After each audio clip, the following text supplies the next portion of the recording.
My name is Eric, and I welcome you to Our Black Gay Diaspora podcast, where we, as LGBTQ plus citizens, come together to inspire and educate each other on who we are in our respective countries and professions.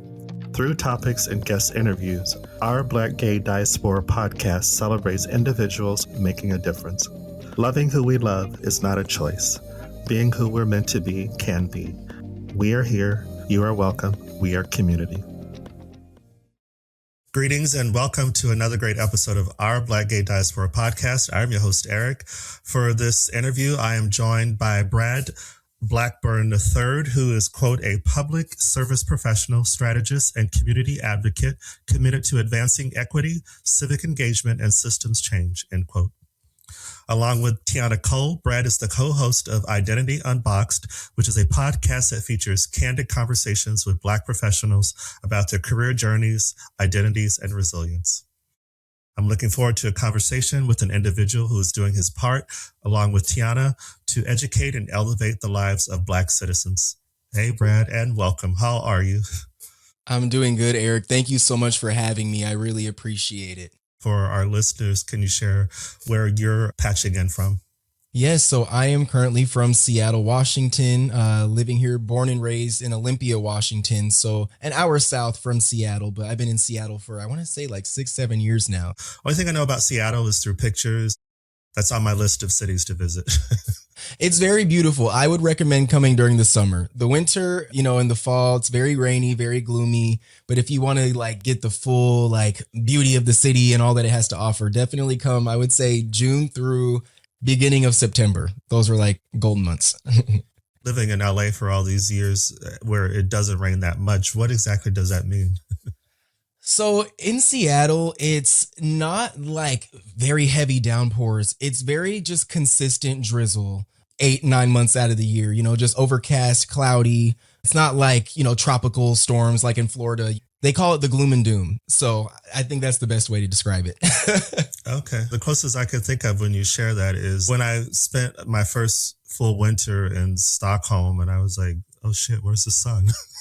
I took a class in college, Norway, Sweden, all those countries, kind of like the Nordic countries. And I was surprised to see that they had a similar, well, it's cold up there from what I remember, but kind of a similar climate to here.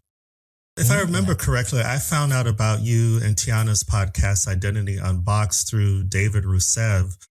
Yeah, thank you so much. Yeah, our interview with David was amazing. He was a joy to talk to. He's had an extensive career, even just his story about, coming out as a Black LGBTQ plus man and his journey. I feel like a lot of us can relate to each other. I listened to your episode where you were open about your experiences. It's just, this space is beautiful, when you can sit down with members of our community and really hear about our professional lives and also get personal in the way that you did. I feel like, it's important for us to hear each other's stories. And so that's kind of what we like to do on Identity Unboxed as well, getting their professional stories, but also kind of getting that personal lens on who are you, outside of that as well. So. Mm-hmm. And I like that you focus on Black professionals and the importance of that, those stories too. I know you began the podcast with Tiana Cole. Can you share what sparked the desire to start that platform? Tiana majored in journalism. We both went to the University of Washington in Seattle, and I majored in political science, and I got my master of public administration. And we had been in high school together. We've known each other for 10 years now, but we began our social justice advocacy work in high school, my freshman year, and I believe she was a junior. And so we went to a predominantly white school where we experienced a lot of racism, a lot of anti-Blackness, especially on my end, a lot of homophobia. We realized that our school was just really lacking on representation for the Black community and other cultures in general. We discovered that there hadn't been a Martin Luther King Jr. assembly in 5 years, I think. And so it's the bare minimum was not even being done. And so we kind of came together and revamped the Cultural Awareness Club and really started getting into the advocacy work. It worked out to where we went to the same college and, we're forging our own career paths and staying in touch. And one day, we're both graduated now. And we were like, we should really get together and get some accurate representation for our people so that folks like us who didn't have a lot of mentors, who didn't have family guides, can click an episode and maybe hear a story that changes their life, or hear someone that's gone down a similar path or a path that they're aspiring to go down and get that advice in an accessible way. And so that's how it came about. We just kind of reached out to people that we knew in our careers and our personal networks, and it's just blossomed ever since, and it's still growing. So really happy to be doing it with Tiana. Thank you for that. What do you think it was that the two of you saw in each other, or say more personal for you, that you saw in her, that in high school that you both seemed to have these common goals? Well, I remember the first day we met, actually, and it was like the first day of track practice. And that's when we really connected over the sport. I just saw Tiana's drive, her work ethic, in that sport, just her dedication as a human being, like just very persistent, very grounded, very goal driven, and very focused. And so that definitely drew me to her. I saw that translated into her work, at school. We had a very similar background in the sense of what we were going through during those formative years in high school. We were both working minimum wage jobs. She was working at Dairy Queen and I was working at McDonald's. And so I feel like we really bonded over our similar trajectories and also just our lived experiences. And then from there, it just continued on with our social justice work and our passion for really advancing the Black community. I remember our intro call. I didn't necessarily, seeing your photos together and separately, think you were related, but what I picked up on, or I perceived, was that she's kind of like a big sister. People actually say that we really do look like siblings, and I can kind of see it low key. But yeah, she definitely is like a big sister to me in a lot of ways. And I feel like throughout this project, she's helped me grow and develop in ways that I could not repay her for, honestly. Just her patience. I see that goal and I want to get there, and I'm going to just do what I can to get there. And she's very methodical, slow, let's slow down. This isn't a race. So I feel like she really grounds me in that sense and has really been patient with me and taught me how to slow down and smell the roses. And so I feel like, this was orchestrated, in a lot of ways. Doing something like this is its own challenge, but the fact that you guys are doing this together is a gift.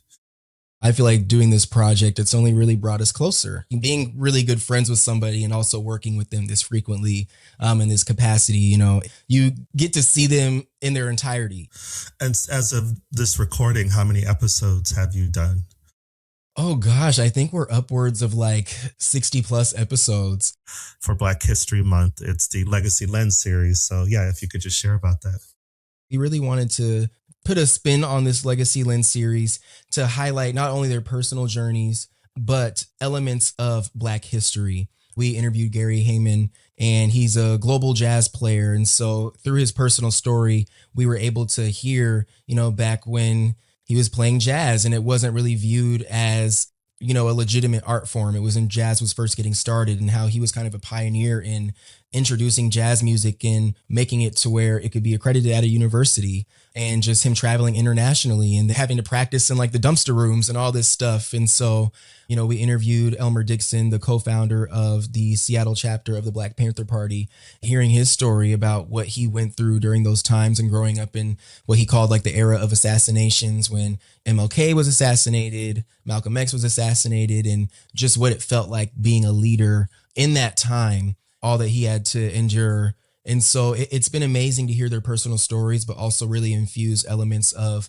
Black culture and Black history into it for educational purposes, so people can reflect on it. Because like we see, they're already banning Black history books. They're restricting Black history books in a lot of states. There's this attack on DEI. I guess our history is viewed as DEI, whatever that means. They associate DEI with Black. They're trying not to say it, but that's what they're saying, essentially, right. Banning our history and minimizing our contributions. And so we just wanted to start a series where, regardless of what happens, these stories are preserved. We can pass them down to future generations. I'll tell my kids I was able to interview, the founder of the Seattle Black Panther Party, and just really documenting those moments so that no matter what happens, in the education system, the K through 12 system, in public colleges, if they really start to attack it, those stories are still available for us to learn and hear from one another. Just out of curiosity, because I'm from Arizona, and I looked up the populations of, the state of Washington and Arizona, they're similar, averaging around 5%. With this particular series, so will this be focused mostly on Black individuals in the state of Washington? Two of those guests are based in Seattle. Elmer and Gary. And then we have two other guests, Aaron Chapman and the Conscious Lee. I don't know if you've seen him. He's a digital storyteller, a facilitator. He's really big on Instagram and TikTok for his education and political commentary. And he's a two-time NAACP Image Award nominee. And so those two are not from Washington. I know Aaron Chapman, he's a director. I believe he has his own recording studio or film studio. Sorry, my mind's blanking. I know that Jimi Hendrix, the famed rock guitarist, is from Washington. And then Quincy Jones, I think, spent some time there in his youth. In terms of this series, something that I love learning about was all the survival programs that the Seattle chapter of the Black Panther Party made, like the free and reduced lunch program, the free busing to prisons program, the Carolyn Downs Medical Center, which is the last of the 13 clinics that was established by the Black Panther Party that's still standing today. I really love to learn about all of the programs they implemented to really back community and support community in times of injustice, because there's lots of misconceptions about the Black Panther Party and that they were violent and militant and anti-white and this and that. And I love that Elmer was able to highlight that we actually had coalitions from every group. Anyone who was down for the cause in a genuine way, they wanted to partner with to advance social justice. And so I loved learning about what the Black Panthers truly stood for. Again, the power of media, the less savory parts of it. Mm-hmm. Yeah. Absolutely. Yeah. Now, how long has your family been in the state of Washington? My family has been in the state of Washington for some time. My mom, she's from the south side of Chicago. My grandma, my grandpa, that's where they resided when they had their 4 kids. One day, my grandma just packed up her 4 kids. I guess it's kind of sad. She told them, we're going to Disneyland, and they were not going to Disneyland. That was her way to get them all packed up and ready to go. And I believe they came to Oregon first, and then they kind of migrated up to Olympia, where they live today, the capital of Washington State. My dad is from Southern California. They grew up in Compton. My grandpa went to UCLA, very smart, educated man. I believe he got introduced to Johnny Cochran. He was like Johnny Cochran's shoe shiner at one point, and Johnny Cochran was kind of a mentor to him. And so I think after my grandpa graduated from UCLA, met my grandma, my grandpa just also decided I want to raise my kids in a better place. So they moved to Olympia as well. I think my dad was 4 when he came to Washington State. You mentioned earlier about you and Tiana's experiences in high school about racism. Was it overt or was it like microaggressions? I think it was a mixture of both. I feel like it was mostly covert, but there was a handful of people who were really, just outright about it. One time I was sitting on the bus and this kid just shouts the N-word with the hard R across the bus. I don't know who he was talking to, but I remember everybody on the bus was just like, ooh, and they kind of like stared at me to see what I was going to do. And I was like, oh my gosh. And I just kind of put my head down. I was like, I'm not dealing with this right now. And people just always made comments. Like one time there was someone that made a comment to me like, oh, well, you guys were the slaves, so you need to shut up and listen to us. Someone called me a porch monkey before. So yeah, I definitely went through a lot of things. And the people that weren't like that were definitely more slick about it. I remember once I was posting about police brutality, and someone messaged me and was like, I'm just warning you, like, you should be careful. I see what happens to people who speak up about these things, and I've seen that it doesn't end well. So I'm just warning you, like, be careful. And I still have those messages in my phone today. I think of my interview with Elmer Dixon when I was like, you're watching like MLK get assassinated. You're watching Malcolm X get assassinated, and you're the co-founder of the Black Panther Party in Seattle. Is there any fear going through you? And he was like, we were on a mission. We had things to do. I didn't have time to fear. And so it makes me think of that. Even though I was going through those things, it was like I was just so focused on, advancing the work and standing up that I wasn't going to let it stop me, and I wasn't going to let it hinder me from continuing those things. And so it's definitely a lot of experiences of racism. Somebody who I'll be interviewing shortly, who's from Nigeria but based in Germany, recently posted an article on Substack about an event that happened and how he responded to it. But maybe in line with what you just shared is that oftentimes, say when that's happened to me, I'm the only Black person. And most of the times unconsciously, there is this knee-jerk reaction for me to say, well, maybe not so much I'm aware of it, physical danger, but emotional danger. It's like, I'm the only Black person here. Could I argue my point? Sure. But do I want to protect my peace? Absolutely. Most definitely. It put me in some challenging predicaments, I guess you could say, where there were times where I wouldn't. You're the only Black person in the room, and it's like, do I really have the energy for this right now? And there were times when I would just go crazy. Like, I definitely had a reputation at the school of the person who was going to be loud. And there were times where I confronted people in real life. There was definitely a lot of social media stuff just in that age where, someone at my school would post something racist and I would just go off. But, like you said, Black people, I feel like we're kind of sick of always having to be the ones to call it out. It's like our lived experience. And so some days you're just not going to have the energy to always respond and to fight against that. I really had to learn about preserving my mental health. As I think we said at the beginning of this conversation, is the importance of telling our stories, because I think most people who are not us are ethnic minorities, but specifically focus on Black people in the States, the US, is there's still this either accidental or intentional ignorance about the daily lives and the experiences that we have. Because I still find more people that I used to work with, and well, that wouldn't happen to you, Eric. You're a nice guy. And I remember I had to say to someone once, that's because you know me. And in my opinion, that's up to a point. I said to this person, be honest with yourself. If you didn't know me and you saw me walking down the street, how would you react to me?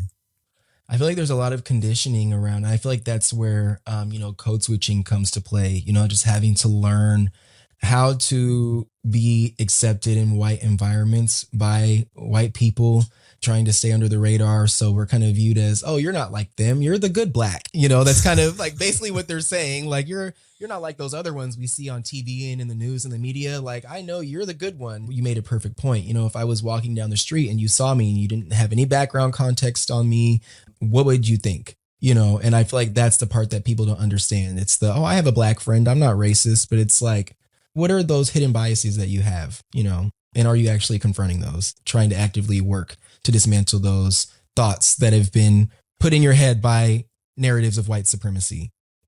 What you were going through high school, those were minors, but they had already been conditioned. But I want to pivot from that. Your interviews with Tiana for Identity Unboxed, you interview other people, but last year she interviewed you during Pride Month. And that was a very candid interview about you and your journey as a Black queer man. I related a lot to it. What was leading up to you agreeing to, or her asking you to do that interview? We had planned to do that interview the year prior. Not many people know this. Tiana knows it because she's very close to me, but I was going through like a mental health crisis at the time, in a low place. And so, I told Tiana the year prior, like, okay, I'm ready to do the interview. And she was like, not now. You still got some things to work through. We got to wait. I went through a lot of personal growth, a lot of grounding, confronting emotions and things that had been stuffed down that were subconsciously, influencing just how I walk through life and my day-to-day happiness. Coming that full circle moment a year later, I felt like I was ready to tell that story from a headspace of being more healed. That's just how it kind of came out, because she knows everything. And that's kind of the relationship we have, where we're super comfortable with each other and very open. And so I feel like that definitely translated to the episode. Had I been interviewed by somebody else, I might have been a little more buttoned up and like polished about it. And knowing that, hey, if it helps a few people, then I guess it matters and I did my job. No, very much that. And as I mentioned, I related to several things you share. And one particular moment, it's almost identical to what I experienced in a lot of ways. I was a little bit older. I think I was 8 when you talked about the mascara, your mother's mascara. And when I heard that, I actually had to pause it and say, oh, wow. That's a moment I remember in childhood. Yeah. But if it's okay, if you could share about that. I'm sad that, we both had to experience that, but it makes me feel seen, I guess. And when I listened to your podcast episode, when you were talking about your experiences and kind of like, having to shrink yourself, and how you've grown into who you are, I really related to that. And so I'm happy that it was mutual. We really can relate to each other in a lot of ways, but it was a very early experience. And one of the first experiences I remember of being shunned or shamed because I was different. So we lived with my grandma at the time, and I was in the bathroom, and, the mascara was just like on the table. I think I was like 4 or 5.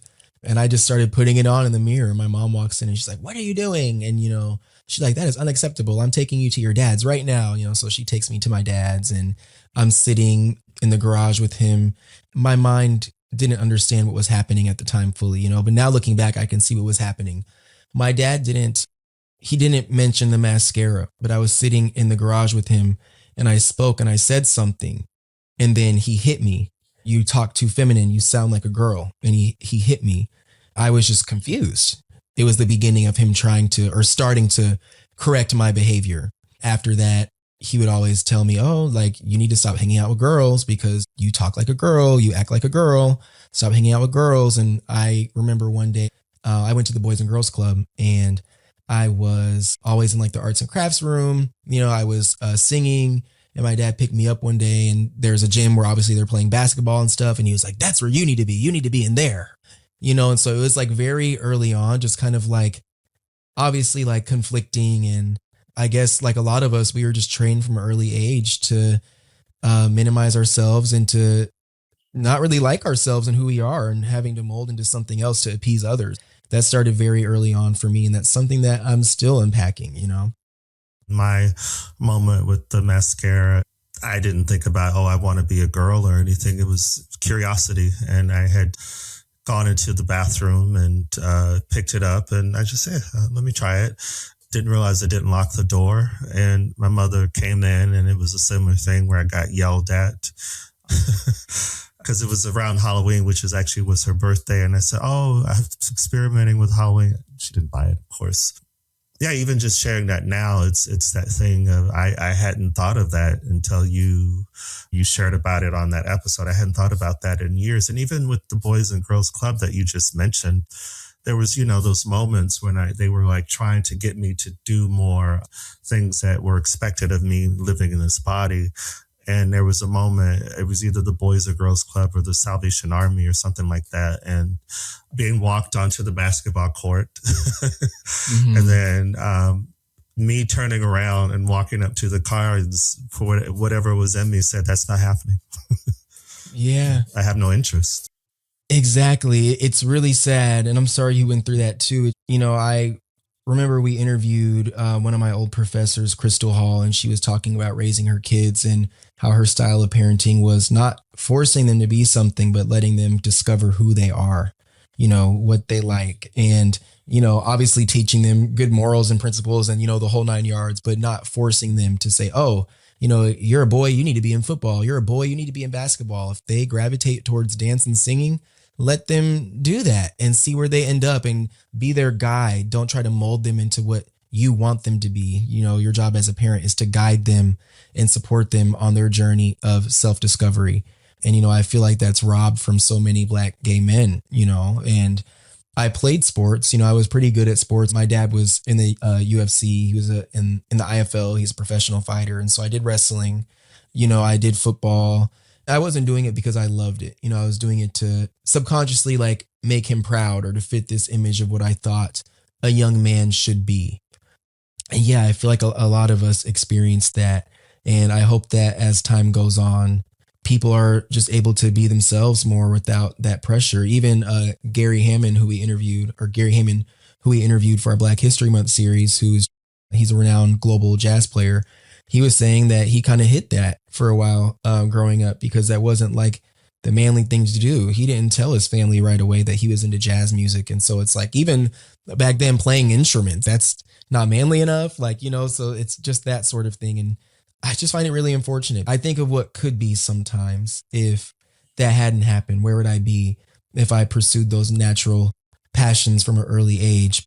Spinning it into a positive, that's the beauty of it now, is having to unpack that and take your life into your own hands and go through that self-discovery as an adult and retrace those steps back to connect to your inner child. I think of, this is not a dig on him, but it's the singer artist Prince. And I'm always still curious, even today, people who would consider themselves traditional and they love him. I'm intrigued by this.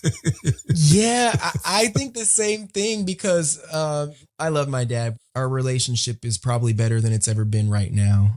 Just learning to respect one another for who we are and healing through past things. But he loved Prince. You know, he talked about how he loved that Prince didn't care. Like, I think there was one performance, like his bare like butt cheeks were out. I don't know. I think I saw that and he was like, see how he doesn't care. Da, da, da. And I'm like, in the back of my mind, I'm thinking, but if that was me, it would be a problem, you know? Like if that was me, it would be a problem, you know? And so I noticed that a lot of people with that more traditional mindset love Prince. And I even look at old bands back in the day, old black bands, and how they would wear like crop tops and how style was much more fluid. And I was even looking back into, you know, like the Zulu warriors in Africa and, you know, in their tribe, they would wear skirts and things like that.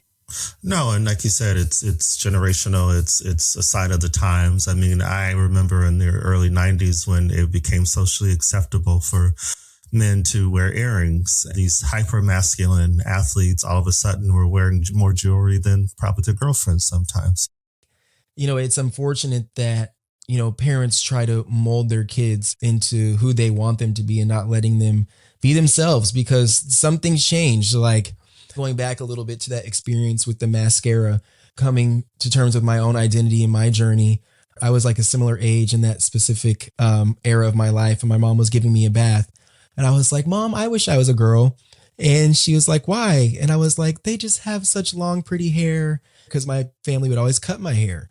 And, you know, recently in the last, I would say like 3 years, that was a journey for me, was deciding to grow out my hair because I was so used to wearing it in one way. It's just become a part of me. Like, however someone chooses to identify, that's their journey. I don't identify as trans, but I feel very connected to my femininity now, if that makes sense. And hair is very significant when it comes to our, you know, Black culture, our roots. But that was another aspect of it to me, was really just embracing that. I love that I can do different styles, different braids. It's just, I feel like my hair means so much to me now, and it's kind of completed me. Someone told me like, oh, you should like try to be a model. Like you should go into modeling. And so recently I applied for an agency, but they asked me to cut my hair and I didn't want to do it. And so I didn't get accepted because I wouldn't cut my hair. This pressure to constantly conform, I feel like a lot of us are confronted with. And it's like, if you want to be successful, if you want to be seen in a positive light by those you love and by society, as a Black man, you must conform in most cases. And so I feel like now in my journey, I'm trying really hard not to do that. You mentioned the piercings. I always wanted like a belly button piercing, you know, growing up and stuff like that. And so when I really just went down this journey of like, I guess you could say, starting that radical love and self-acceptance, I was like, I'm just going to go get a belly ring. I'm going to grow out my hair. I'm going to do everything that I wish I could have done that I had to hide for so long. And so that's kind of been the journey I've been on the past few years. And you talked about careers, and if I understand correctly, your title is Communications and Community Relations Consultant, and you do have a firm, Blackburn III Consulting. Can you share about that? I recently started this independent venture. I would say the end of 2024 going into 2025, got an opportunity to do some contract work under a lobbying firm as like a subcontractor. It was a scary moment for me because I'm so used to the 9-to-5 check. I'm so used to that consistent structure. You know, me, I never really had much financial support growing up. I've been very independent. You know, I moved out of my home in high school. I kind of talked about that in my Pride episode. So I've always been very independent. I was doing the consulting work, lobbying at the Capitol, while also working a full-time job. You know, I was making so much money, but I was just like a shell of myself. You know, everyone was like, are you okay? Like, you seem like you're here, but you're not here. There was a contractual like disagreement, things happen. And so I lost my one client. That one client paid really well, but I lost that because there was a loss of state funding. I also lost my 9-to-5. It was the same week. I lost both gigs the same week. I was unemployed for a long time through Blackburn III Consulting, I was able to, save money, and, it's where I was able to coast for a little bit and figure out what I wanted to do. I just wasn't hearing back from any jobs. And, I was like, maybe the universe wants me to, take a different route, so that I have more freedom and I'm not confined to that. So I reconnected with that client and I reached out to some other clients, and it was like, boom, I just started getting clients. And I was like, okay, I see what the universe wants me to do here. Just learning as I go. So yeah, through my consulting now, I'm doing marketing and communications work for different nonprofits. I'm helping them with their digital fundraising, managing their social media accounts, email communications, website management, blogs, and newsletters. And I'm also doing community relations and government relations. So not lobbying on the state level, but going to start doing more stuff at the city level and connecting with city agencies and city council members and things like that to try to advance the priorities of those who we're serving. And so, yeah, I'm excited for it. I'm really happy to be doing it. And I am feeling more confident now. And I'm, really just trying to pursue this independent path now. So For myself, first person, but more so from people I've interviewed, people I've read about, the emotional journey of striking out on your own. But you've done that. So yeah, congratulations. thank you. It was definitely scary. And I actually got a really good job opportunity that I was probably going to get. But the way they were describing the job, it was like, it paid decent. They were like, you're not going to have time to like do much outside of this. We see you do consulting work. You're not going to have time for that.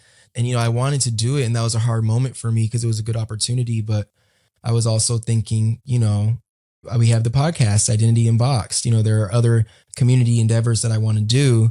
Is that what is best for me right now, to be all consumed in a single job for the security of it? I'm spiritual. I feel supported by the universe right now and trusting that I'm going to build this and the universe will support my basic needs. I'll never go without. So that's what I tell myself. No, I mean, just based on the interviews you've done and the ones that are coming up, some known public figures in different industries. Most recently, I'd like to bring that up because this is a podcast that's focused on the Black LGBTQ plus community. You interviewed RuPaul Drag Race winner Bob, their drag queen. So people are, from what I can tell, are recognizing what you're both doing and the need for it. Yeah, I was so happy we got to interview Bob. That was definitely a highlight. I think that's one thing that I was struggling with, and I'm sure you've struggled with this too, to some degree, like feeling like no one's watching or no one sees what I'm doing, especially when it's very new and you're like, why am I doing this? And I think that's been a part of my journey, especially because, I mentioned how Tiana is very slow and methodical and grounded, and I'm more like head in the clouds, big dreamer, ambitious. We're going to go hustle, hustle, get this, get this. We would get a lot of rejections from, someone like a Bob and things like that. And, I've had to learn that nothing that has long-term success is just blows up or grows overnight. Some people and some things are trendy. One day it blows up, and then in 3 years, people don't even know what it was. It left, minimal impact, even though it was the best popping thing at the time. The slow and steady truly do win the race, and it's okay to slow down and smell the roses. And, that's another reason why I decided to stop pursuing the 9-to-5 life, is because if I'm, doing a 9-to-5, this interview, I couldn't even hop on this with you right now. If we have to interview someone during the day, there are just things that I would not be able to do. If me and Tiana got a speaking gig, it's just, I don't want to limit myself for stability. That's like my biggest fear, is instability, right? And so I feel like that's kind of my life lesson, is just surrendering, learning to trust, and knowing that your dreams will come true if you keep it up. You may not see it in 1 year or 2 years, but eventually the hard work will pay off, and it'll be more worth it when you look at where you started versus where you ended up. I hear a lot of people saying, people are so focused on the destination that they don't appreciate the journey. I've had to learn to remind myself why I do it, especially with your podcast too. I'm like, we're doing something very meaningful, and it seems like society does not value meaningful things these days. It's brain rot and 1-2 step dances and 3-second videos. And there's that thing too, I've said it probably a few times doing this podcast, is saying it takes 5 years to make an overnight success. And I've said this too of an artist like Beyonce. She's lauded, of course, because of her talent and her success as a businesswoman, but that wasn't an overnight thing. Mm-mm. She is a very hard worker. You can see it in her presentation and everything she does. I'm a big Beyonce fan, but yeah, she was, working at 9 years old on the stages, performing, learning how to sing and dance. And it's definitely not overnight for gay Black men. What could have been if we were supported for who we are, because from what I've known about her and her interviews, it's like her family fully backed her dreams. I'm pretty sure her dad quit his job to manage her, and they just surrounded her with that love and said, "You're going to do this. We believe in you." From a very, very young age, kids growing up with cisgendered heterosexual parents who are gay. I hope that we can continue to change that for future generations and kind of rally behind gay Black men in that way. Just support them for who they are and their dreams and their goals, so that we can all reach the stars in that way, because for so long we had no support and we weren't seen for who we are and our talents. Throughout this conversation, and more so in the last few minutes of it, what I perceive of you at your core, there's just this steel, determination, grit, all the things that are needed to make a success. Where do you think that comes from? I'm a very honest person. I always self-reflect, learning how to do things for me and for the joy of my own life and not for others. Hopefully someone can relate to this. It might make them feel better just being this honest, but growing up, I always felt like the outcast. My parents, my caregivers didn't really support me in my endeavors. I always felt alone and isolated in many ways, and underestimated and not appreciated. And I guess you could say that built up some resentment in me. And that's something that I recently unpacked in the last few years. Is I just always felt, no matter what I did, no matter how great I was, I wasn't good enough, because I decided to run track. I was ranked first in the state, and it was the day of the state meet. My dad was going to come to the meet, but he decided to buy a car that day instead, so he didn't get to the race. It's those moments where I think of how I worked so hard to be seen, right? And to be valued for who I am and to be the best at whatever I do. I recently discovered, just through therapy and unpacking, that I've actually been such a hustler and a go-getter because of this, I guess you could say, this built up resentment of, wanting to show people that I guess I don't need you. Having to learn that when you do things that way, it's good for accolades and productivity. I was the youngest person to graduate from my master's program. I got my master's at, 22. And I just always did things very fast. Part of it, I feel like, was wanting to be seen and valued, because I never felt that. And the other part of me was feeling very unsupported. That's not the healthiest thing, I'm learning. And so right now I'm learning to shift that motivation to, I'm doing this because I love it, because it brings me joy. And I think that's what I've had to learn about slowing down. And I think that's the beautiful thing about me and Tiana's connection that we have, is because that was just my mindset. Go, go, go. We're going to do this. We're going to do it fast. And she's like, okay, let's pump the brakes. Remind yourself that we've been doing this social justice work and the advocacy for 10 plus years because we're passionate about it, because it's our lived experience. And, one day you may have a big platform where you're able to continue that work, but it's not a race to get there, to that point. It's about the journey. And, sometimes it's so easy to focus on who doesn't support you and who hasn't supported you. And you forget all of the people that have supported you and that have maybe come onto your platform or shared positive words or introduced you to someone, even if it's not the people that you wanted it to be, if it's not your parents or, people who you love. There's still so many people that have supported you in other ways. And I think it's easy to forget that when you're thinking of the negative. But the way I like to view it from a spiritual perspective is it's alchemizing that now. I'm trying not to view it as resentment or wanting to prove myself. It's, how am I going to channel that energy into something positive that I can contribute to the world and to people who have similar experiences? So alchemizing the pain. I can see that as the title of your autobiography. Alchemizing the pain. Yeah. No, thank you for that very much. Yeah. As I've said a few times, I relate a lot to what you shared. You've proven to what you said at the beginning of it, the importance of telling that story. So I appreciate that. Yeah. I feel like it's so easy for our work to be overlooked or to feel like, we don't get our flowers. And I want you to know that your work is important. What you're doing is important. And listening to some of your episodes, I was inspired. We need to hear our stories more because you never know. Younger folk might hear it and be inspired by something you shared and be able to make these mental connections early on, to where I might hear something you say and think, maybe that's something that I need to think of or I can relate to, and it might, shape their trajectory and how soon they decide to accept themselves and love themselves. And so, yeah, what you're doing is very important. I just wanted to say that. Oh, well, thank you very much. Yeah. So what is next for you and Tiana and Identity Unboxed? We're probably going to take a pause and reevaluate because we film in the summers. And so we're going to take a pause and decide how we want to go about season 4. As I always have a lot of ideas, as does she. We're just hoping to continue to grow and expand what we're doing. We've gotten some pretty big guests as of late. And so we're pretty optimistic, based on other conversations we've had, that some people are starting to listen and notice. And my hope is that soon, hopefully we can take it to the next level. That's my ambitious side.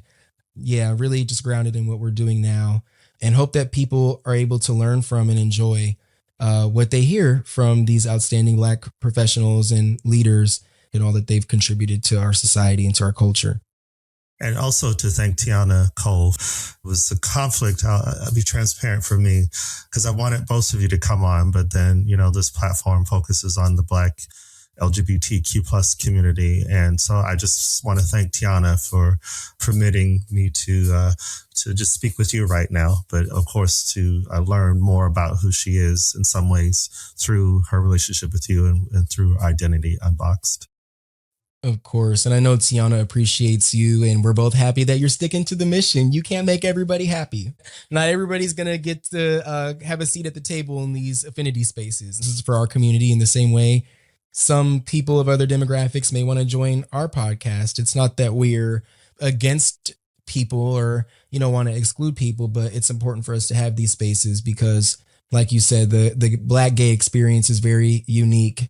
And it's important for us to have dedicated spaces to where we can feel safe, feel seen, and share our stories. I've come to the end of another great conversation, and I always like to end with asking if you have any final thoughts or insights.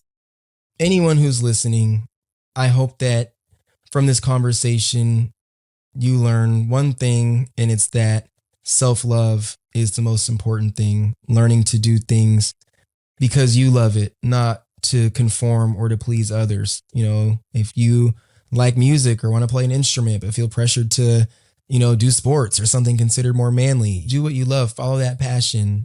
You should know you're worthy regardless of what the outside world may think or say. So I would definitely say practice self-love, be gentle with yourself, and continue to listen to stories and podcasts like this one to help you on your growth journey. So I do want to ask one more. It's connected to Identity Unboxed. It's one of the things I really, really like that you do for your guests is you ask, what does Blackness mean to you? And I want to ask you, what does Blackness mean to you? Because I really love that question. Ooh, I feel like it's always evolving as I grow into myself. But I think that Blackness really embodies love and the desire to improve the lives of others, because you see through our people and what we've overcame, we're always fighting for justice, for equality, even when all the odds are against us, even when certain communities are against us. We are always looking to push the needle and to make sure that there's not just justice and liberation for us, but through the entire system so that we can all live healthy, free, safe, and secure lives. I do think it represents resilience and brilliance and just the ability to make a way out of no way.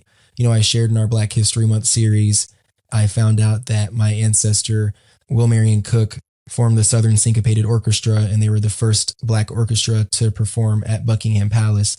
My grandma, who passed, always told me that, and I was able to actually look into that. And I think of what they had to endure during those times. I think that band was formed in 1919. I think of wow, to be a Black person in 1919 and form a jazz band and to travel to Buckingham Palace and introduce jazz and ragtime music to Europe. It's amazing because I think of the struggles that we have today. We still struggle to fully reap the benefits of what we do and get the fruits of our labor. And so if they could do that back then, if they could accomplish something so great back then, I can do it now. I have an even better chance, and I feel like I have a responsibility to do so. I really think that's what Blackness embodies is love and resilience. And I would just say interconnectedness. That was a lot. No, that was for those who want to engage with you and Tiana, Identity Unboxed, where can we engage with you online? Yes, so you can follow our Instagram at Identity Unboxed. You can also connect with us on our LinkedIn personally. You can find her, Tiana Cole, on LinkedIn, me, Brad Blackburn III. We often post our stuff there on our individual LinkedIn pages, but definitely connect with us on our Instagram at Identity Unboxed. And if you have any nominations or questions, feel free to send us an email, identityunboxed@gmail.com. Thank you for spending time with us. If you have enjoyed this episode, please rate, comment, and subscribe on Apple Podcasts, Spotify, and YouTube. You can also follow us on Instagram, Threads, LinkedIn, and Blue Sky. For more information, go to Our Black Gay Diaspora Podcast.com. Take care, and as always, till next time.